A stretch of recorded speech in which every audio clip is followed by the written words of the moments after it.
Dan Plasma, full contact fighter. It's an honor to be here with Cyrille Diabate. How's it going, sir? Very well, very well. Just been spending 2 weeks here training and teaching. It's been a great time, as usual. You just held an amazing seminar that we had here with some past UFC fighters and Bellator veterans, some professional fighters and some total beginners, and you're teaching them fundamentals of movement, and everybody seemed to be learning something. Yeah, I think it's an aspect that's sometimes overlooked in MMA. You know, striking is good. You know, putting combos together is great, but movement and distance is equally as important. You know, you were such a great Muay Thai fighter, 4-time world champion, then you turned into a UFC veteran fighting guys like Gustafsson. And how does it feel now to impart your wisdom and the science that you've learned in the ring and the cage to other fighters? I've been a trainer for a very long time. I think my first class I gave was in 1996. So it's been a long time as a teacher as well. And I've always took you know, a lot of pleasure in teaching and coaching other fighters. So it's just like the continuation of you know, a long time of teaching. Gustafsson seemed to handle his recent loss very well. What do you think about that? Gustafsson is definitely has definitely the stuff of champions. The first time I met the guy, I knew he had something special. I actually fought against him and lost against him a couple of years back, but then his team brought me in to train with him and spar with him for a fight he had coming up. And you know, he reminded me as a young fighter as well. You know, definitely someone who's dedicated to the sport and has got a lot of willpower. So, you know, it's been a loss, a tough loss, I think, especially you know, first round TKO. But I think he's going to show everybody why he's you know, a future champion. You know, we talked about this during the seminar. Guys like you know, Rashad Evans, who are such incredibly intelligent fighters and skilled craftsmen, get hypnotized by John Jones and stay at that long range. Do you think Rumble Johnson is going to be able to break the spell and get through like he did with Gustafsson? You know, I think Anthony Johnson is definitely the kind of fighter. He's raw, and he's not. He doesn't. I don't think. I don't sense it anyway. He doesn't seem to be intimidated. You know, he's not the guy that will mentally break in front of an opponent.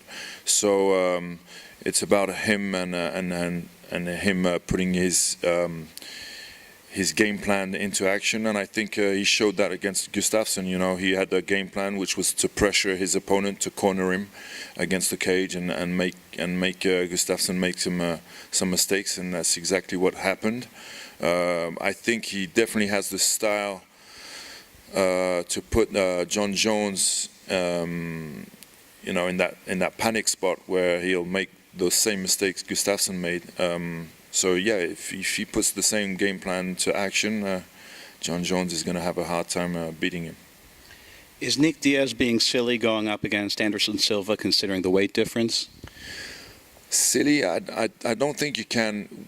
I mean, he's a fighter. He's a competitor. I think a lot of guys, a lot of competitors put in that spot where you have like the biggest challenge of his life, with everything that goes with it, you know, the risks, but also the glory if he pulls through.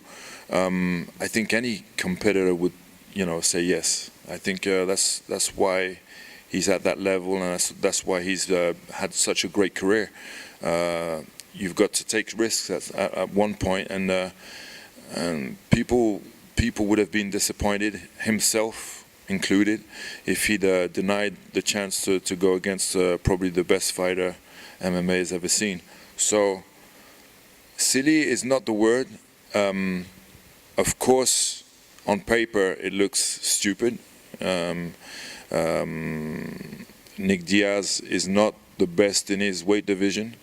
and he's going up against the best or maybe the number 2 guy in the division above. So it's not what people would think he would be the smartest move, but he's a competitor. I think he's shown time and time again that when the odds are against him, he puts up a good fight. So and that's what people are expecting. Which Anderson Silva do you think we're going to see? Do you think we're going to see the same Anderson Silva of his last 2 crushing defeats, or are we going to see primetime Anderson Silva, the guy who was beating the heck out of Chris Lieben, for instance? I don't think his 2 recent losses are the same. I think the first one was definitely something that, we can see in a lot of guys that, get too easy after winning such a long time. But his second defeat was something else. I don't know if it's age. I don't think someone nearing the 40s is as fresh physically as a 20-year-old. So the two losses aren't the same. I don't know how he was mentally the second time they fought. I think that Anderson Silva at his top, at the very top of his game, mentally and physically, has no match. Right now, I don't know how he is mentally, so it really depends on who shows up against Nick Diaz. But I wish him a great end of career. That's it. One last question, Cyrille. What's going on with your school? My school's doing great. Just outside of Paris, I'm opening up a new school, hopefully this year in central Paris. So I'll have 2 schools in close in the Paris area. A lot of guys coming from my school are going to the big shows. So soon Gregory Babin hopefully will be doing his first fight in Bellator. I've had Xavier Fupapokam, who's M1 and Pro FC and now Fight Night number 2 contender. So yeah, we're doing well in Russia. We're always fighting in the Eastern European countries. Hopefully going back to Asia pretty soon as well. So yeah, a lot of my guys are doing well in the big shows right now, and hopefully we'll get some guys back in the UFC in the next couple of years.